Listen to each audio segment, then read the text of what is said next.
What's up, everybody? This is Rob from LearnBridge.nyc, and these are the results from our most recent online weekly tournament. This was the one we played on September 29th and September 30th.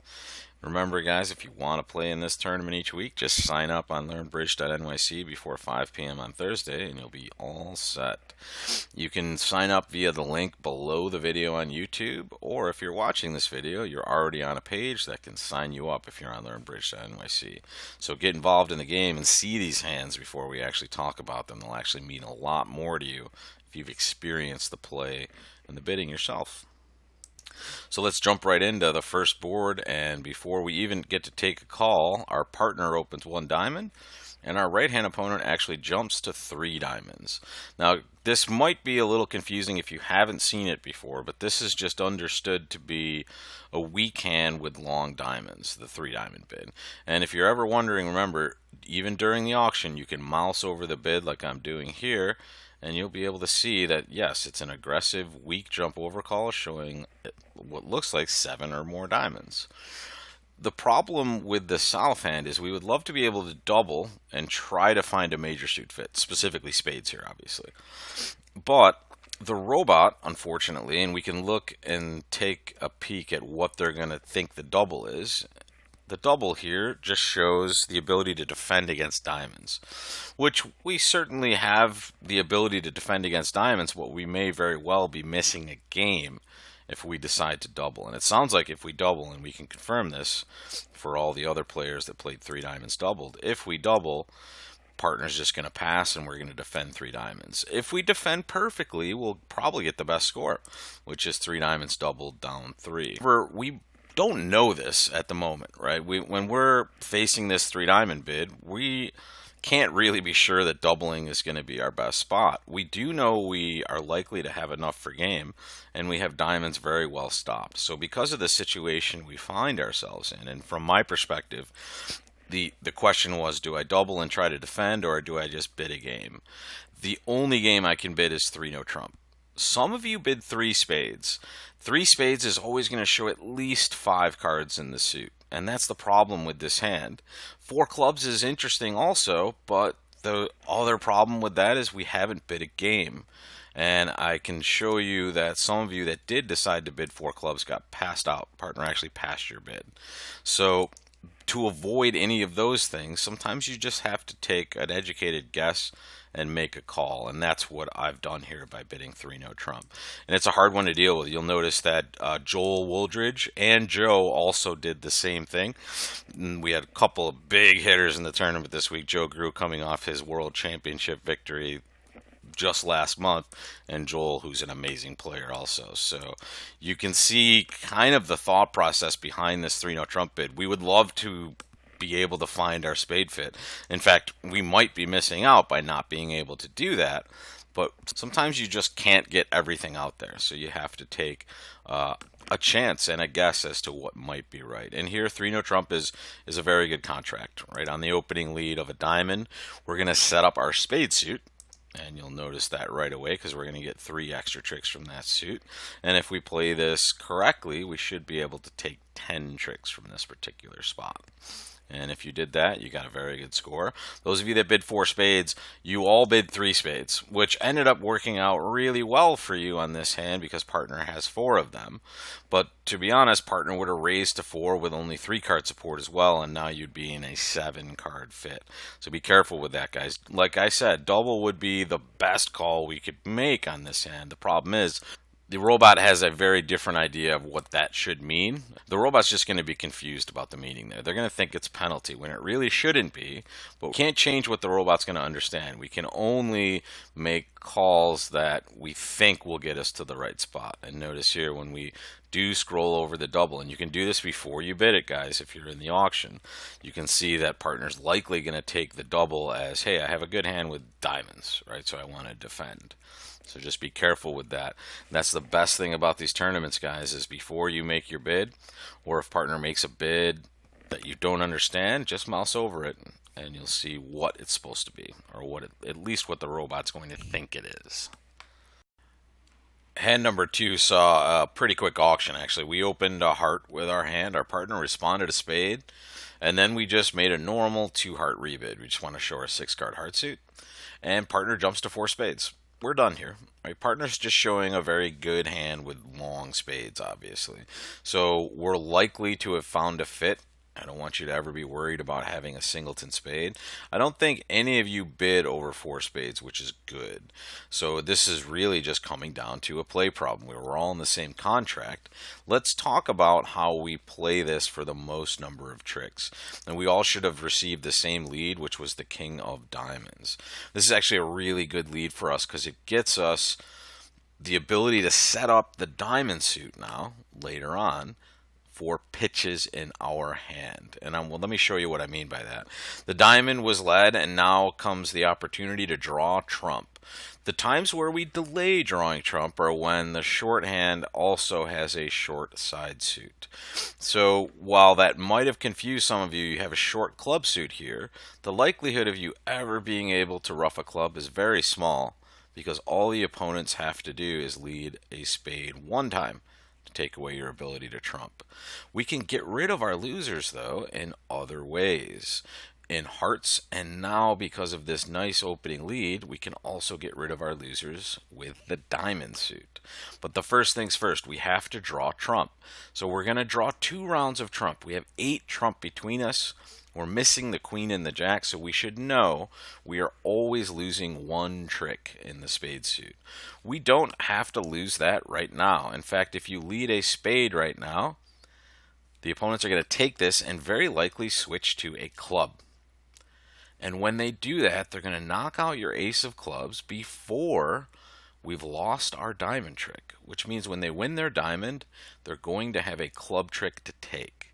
We cannot let them do that. So we can't lead the last spade. Even though it doesn't bother us as far as the trump situation is concerned, what it does do for our side that's bad is it gives up timing. So after drawing 2 rounds of trump, the correct play is to lead a low diamond towards the jack and the 10. And East now has 2 choices. They can play low and let us win a trick, and now we don't lose any diamonds. Or they can do what they did, play the queen, and set up our 2 tricks. And now we have the best of all worlds because we still have a stopper in the club suit.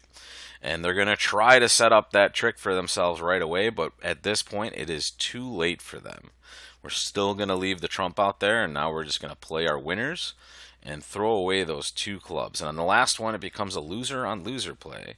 When we play the jack of diamonds, they trump with the queen, but we now just jettison the 10 of clubs from our hand, our last loser, and we have the rest of the tricks. So we should have been in 4 spades, making 5. There were only a few of us that did this. Mostly the pros, I have to say. Joel, I believe, made 5, and also Raluca and Radu made 5. So the pros were gaining ground on this particular hand, and it's because we did not take the time to set up all of our side suit winners before we actually got done drawing trump. And let me just show you an example here. Those of you that only made 4, the most common mistakes were we drew the 3rd round of trump, which we didn't need to, and they got their clubs set up. Or we did something like this. We drew a couple rounds of trump, and then before setting up the diamond, we took our outside tricks. And watch what happens when we do that. When we take our tricks, we can still set up the diamond suit. However, we have a huge problem now. We have no entry to the dummy to do that. So if we back up to the point of drawing that 2nd round of trump, here is where we have to play a diamond. Right? Set up your side suit, and now you have all the pitches necessary to make 11 tricks. So hand number 3 is another play problem. We all had the exact same auction. We opened 1 spade, which is the only acceptable bid with the south hand, and the auction just got passed out from there. So we all played 1 spade. The question is, how many tricks did we make? And that's really the difference on this hand. You have some people most making 2 or just 1, some going down, and some outliers making 3 or 4. So really 2 spades making 2 is probably the sweet spot on this board, and you get a very good result. This one play I want to show you is very important, whether at the club or playing against the robots, and it's the play in the club suit. this is a hand where the opponents can't see you have a singleton club. So when we see this situation, we have a couple ways to take an extra trick. By leading a low club towards the king, if we can induce them to play low, second hand low, we might be able to take a trick that we're not supposed to take. Doing this early is important at the club and against the robots because this is the point where the opponents have the least amount of information. They've only seen one card be played. So if we play a club now, we might get lucky and have them play low. I did not get lucky. However, let's take a look at Joel's table. Joel actually made another trick, and it came down to simply winning a different card on the opening lead. So Joel got the same heart lead, and he won the queen. And now when he plays a low club, West actually plays low. And here's where we get an extra trick. He was able to take this king of clubs where the rest of us were not able to take this. Now, this is just a weird situation. If you notice my table, I won the heart with the ace, not thinking it made any difference, but really it was the difference between them jumping up with the ace of clubs or not at the second trick.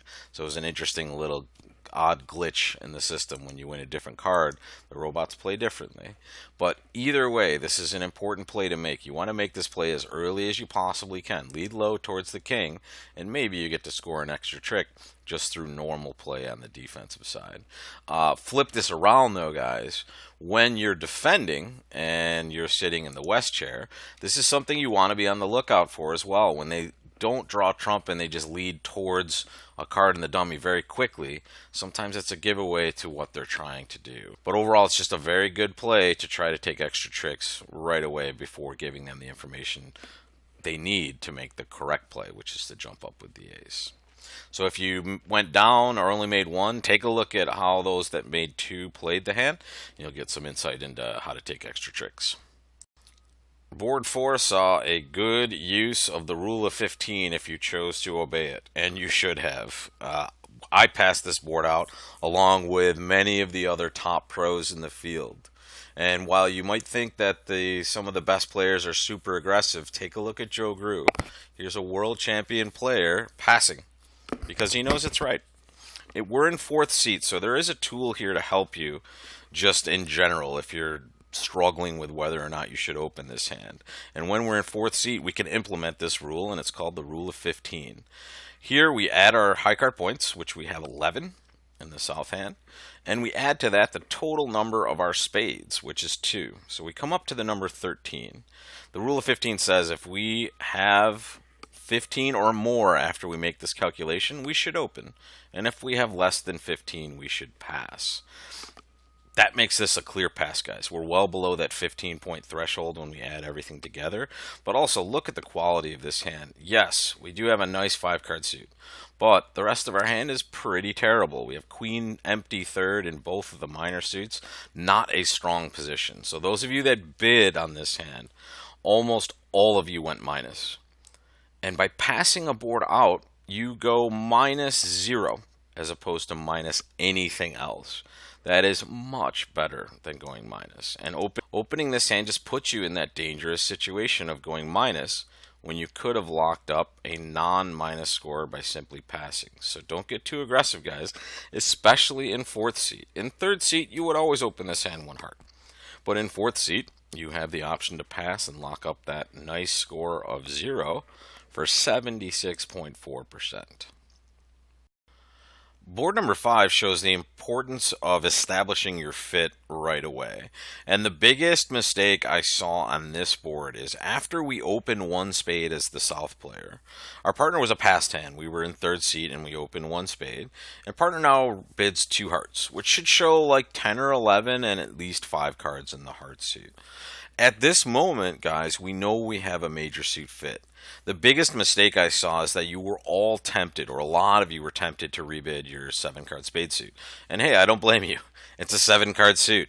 But the key thing you have to remember here is, first of all, we did just discover we had at least an 8-card heart fit. And that's a major suit fit. And also our partner is a passed hand. So if we do just rebid 2 spades, we may just end there, right? So we can't allow that to happen on a hand like this. The best call as the south player is simply 4 hearts. Just raise your partner to game and play in your best fit, which is our heart fit. And you can see here, if you do bid 4 hearts, you can make 11 tricks on this particular hand. You should only lose a heart and a diamond, the finesses that we're obviously going to be taking on this hand. So if you were in 4 hearts, you got to the right auction, but some of you got there in kind of a circuitous route, right? And some of you actually just played spades. Big mistake, guys. You find a heart fit right away. Stay in the suit that you know you have a fit in, and it's still a major suit, so you're in the best possible spot you can be in. So board 6 saw an opportunity to use the inverted minor suit raise. And just a quick thing for all you guys that had this auction, whenever you see the robots bid, whether it's your partner or one of the robot opponents, but whenever you see one of their bids highlighted in red, and if you look at the 2 diamond bid in the upper right hand corner, you can see that it has a red box around it. This means that this is some sort of an alertable bid, something different than what you would play in a standard auction. And what 2 diamonds is the inverted minor suit raise.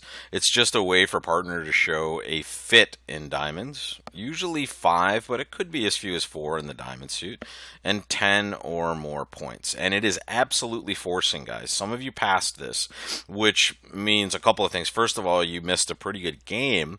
And second of all, you might even be missing slam in some of these spots if you're playing in a normal game. So just remember, when partner makes this inverted minor suit raise, and I know this is new for some of you, but you'll see it again probably. Just make sure you're mousing over these bids, and also when you see that forcing, we always have to bid something. The usual correct bid in response to this, when we have both major suits stopped, the usual correct bid is 2 no trump. However, our hand is different here. We are very unbalanced, and we actually have a very nice diamond fit. We should know that because we only had to have 3 technically to open the bidding 1 diamond, and we have 5 of them. We know our partner probably has 5 as well. So we certainly want to bid again, and we want to try to keep us in the realm of 3 no trump, but this could also be a hand where we would play 5 of a minor in some spots if we really had problems in the club suit. So our job as South here is to try to steer our partner in the right direction by showing the ability to stop certain suits. And also, after talking to Joe Grew about this hand, it's important that you convey your shape to your partner. And you can see how I went about doing that. And once again, after actually discussing this hand with Joe, I realized I might have slipped just a little bit. The best possible way we can bid this hand is to bid 2 spades first, showing a spade stopper. And then if partner bids 3 diamonds, we'll bid 3 hearts. And this will ring an alarm bell for partner, or we hope it will, because we should both know that if we're stopped in the majors and partner makes the inverted minor suit raise, with any maximum balanced hand, we're just going to bid 2 no trump, right? We're going to show the stoppers in both of those suits. So if I bid the suits individually, right, I've shown hearts and spades the way I bid it, but really the best way would be to show spades first and then hearts, because now spades is a realistic suit. But also what we're doing is we're essentially showing short clubs. We're saying, look, I have hearts and spades well stopped, but I clearly can't bid 3 no trump for some reason, and the reason is I'm short clubs. Partner having a very nice holding in the suit can make the correct call, which here was 3 no trump. And if you played 3 no trump, you can take 9 tricks. It's a little dicey in some spots. You have to set up some side suits, but you'll notice that most of the pros, including Joe, myself, 3, 2, you'll notice a lot of people playing 3 diamonds on this hand, but the best results get achieved in 3 no trump. And if you want to see, how we played this hand, absolutely take a look at myself. And Joe Grew actually made an over trick on this hand. He made 10 tricks in 3 no trump. So those of you that played 3 no trump, and there were only a few of us that made it. Some other people played 3 no trump and went down.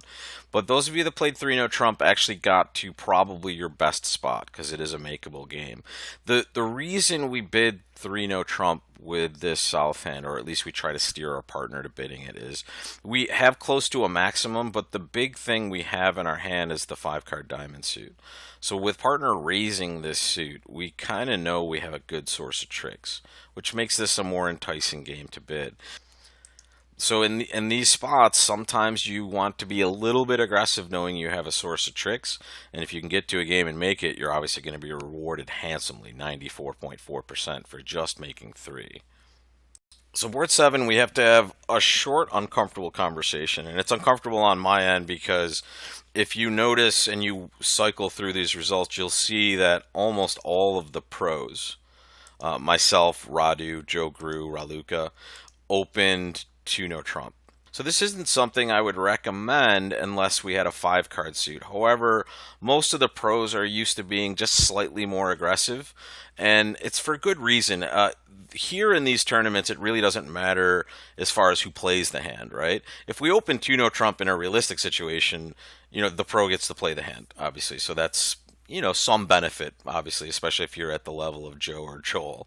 I would certainly, if I were playing with them, I would want them to open 2 no trump every time with this hand, because I would much prefer they play no trump or any hand than myself, because they're just so much better than all of us at making declare play decisions. However, in the robot tournaments, I just like to be slightly more aggressive because I want the robot to bid just a little more. Right, we're going to get to some spots that other pairs might miss because of that little extra built-in aggression. With a 5-card suit and the same balanced hand, it's a clear 2 no trump opener. Here we have a very good balanced hand, and we have good cards in all of our suits, so it was worth the extra aggression, at least from my point of view. Those of you that open 1 club, which is also a very correct opening bid, I don't want you to think because we bid 2 no trump as an opening bid that you made a mistake. You did not. But those of you that open 1 club, you are now staring at the absolute correct auction. And it wasn't one we saw in all the tables. When we open a club and partner bids a heart, a lot of you rebid 2 no trump just because you know that shows 18-19 balanced. And while that does show that, in this situation it would also deny a fit in the heart suit. So the correct auction is 1 club. If partner responds 1 heart, we jump to 4 hearts. We have more than enough for game, and this is not that closeout bid that all of you think it is, right? The closeout bid happens when partner opens one of a major and we bid 4. Here we have opened, our partner has shown 6+ points. So 4 hearts just says, hey, opposite your 6 potentially, I have enough for game, which is absolutely true. You have essentially a 20 count now that partner responded 1 heart. So you get to this 4 heart game directly, and if you play 4 hearts, you should definitely make it. And if you went down, take a look at the rest of us that played this particular hand. The key here is really setting up your diamond suit and trying to guess the spade position later on in the hand. And as I cycle through this hand, you'll see the ending position that I got to. I had a lucky little end play situation here, and you'll notice that after cashing the last diamond, I simply play a low spade to the ace, and now I just give them a trick in the spade suit, and they're forced to lead a club to my hand. A little bit lucky. At the end here, I'm not sure what the spade situation is, even though I thought left-hand opponent, by what they were playing, was likely to be holding this. But here, if I play a low spade, the most I'm going to lose is 2 tricks, because I'll either set up that 3rd spade in dummy or the ace of clubs in my hand. So rather than just cash this ace of clubs and take my tricks, I tried for 1 more, because the worst case is I make 4, and best case is when I lead a spade, now this person is end played, which means West has to lead into my nice finesse situation, and I get to take 1 extra trick. So only a couple of us made 5. The rest of you either made 4 or went down 1 or more. So if you went down, guys, take a look at the play. It is kind of gross because we'd get a bad heartbreak, but this is something we can definitely manage. We should make at least 4 on perfect defense, and we can make an over trick if they don't get off to the right lead. If you bid it my way, 2 no trump, 3 clubs, 3 hearts, 4 hearts, you actually got a very advantageous lead, and it allows you to pick up the heart suit. However, if you bid it normally, which we see here, you don't get the advantageous heart lead, but we should still be making 4 from this position. So take a look at how you might have played this hand, and also remember, when you open 1 club and partner bids a heart, you absolutely want to show support right away and show it at the right level. Just bid 4 hearts. And last but not least, board number 8, we saw an opportunity to either make the correct bid as responder or make the incorrect bid. And this came down to the negative double. Partner opens 1 diamond and our right hand opponent overcalls 1 heart. This is a special circumstance, guys. In this spot, we have 2 ways to show spades. One of them is double, and double in this spot shows exactly 4 spades.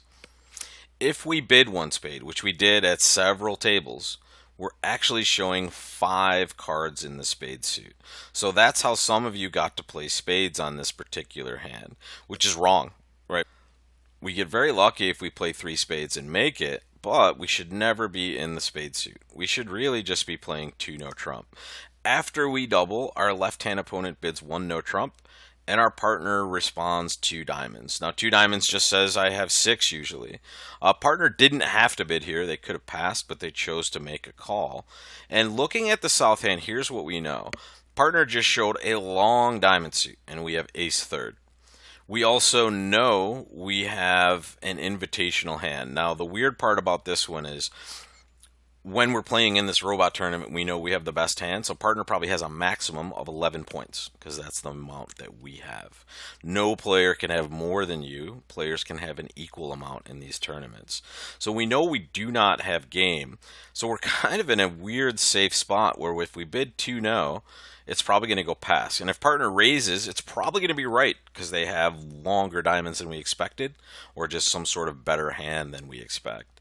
So here when we bid 2 no trump, it goes pass, pass, pass, and that's our best spot. And if you notice the people that played 2 no trump and made 2, it's a pretty good group of people. It's Joe, it's myself, it's Radu, and it's Joel. And this just comes from the experience to know when it might be right to take another call. And here it certainly is because of the source of tricks we expect in diamonds and the ability to stop the suit that the opponent bid, which was hearts. And the play of this hand is just going to come down to setting up the diamond suit. On the opening lead, they can get off to a club lead and clearly take a lot of tricks. But here they're eventually going to switch, and as soon as they do, guys, it's time to set up diamonds. We do not take a finesse. Notice Joel is doing the same thing that I did here. We're playing low to the ace and then low towards the dummy. And we're doing this just to take the most amount of tricks. Now we're going to take 4 out of the 5 diamond tricks. If we take a finesse and it loses, we open up the possibility of even losing another trick to the 10 or the 9 of diamonds. So this was the best play in diamonds. If you did this and you were playing 2 no trump, you're going to make 2. If you played diamonds on this hand, guys, which means you passed 2 diamonds or raised diamonds maybe after partner bid, you either made 3 or were in 3 going down 1, which was not the best score, right? Making your normal 2 no trump bid here. And I know a lot of you were probably scared by the fact that West bid 1 no trump. And that's a weird spot, right? The opponent's bidding no trump and now you're bidding no trump also. Just remember that no trump bid was a response to partner's overcall, right? So they're probably showing, 8 to 10 points in some balanced hand. Don't let that keep you away from your best spot.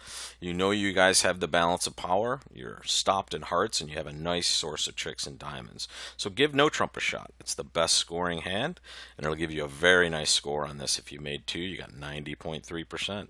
Those of you that played 3 spades, you did great. You made the wrong bid though, guys. 1 spade shows 5+. So awesome score. But remember, double shows 4 spades, 1 spade shows 5+. Only in this spot, guys. Only after minor, 1 heart as an overcall. So thank you so much for playing again in the weekly tournament. Sign up before 5 p.m. on Thursday and get to see all these hands first before we go over them. It's a great way to get some experience and learn from those mistakes. So until next week, guys, this is Rob Barrington signing off. Take care.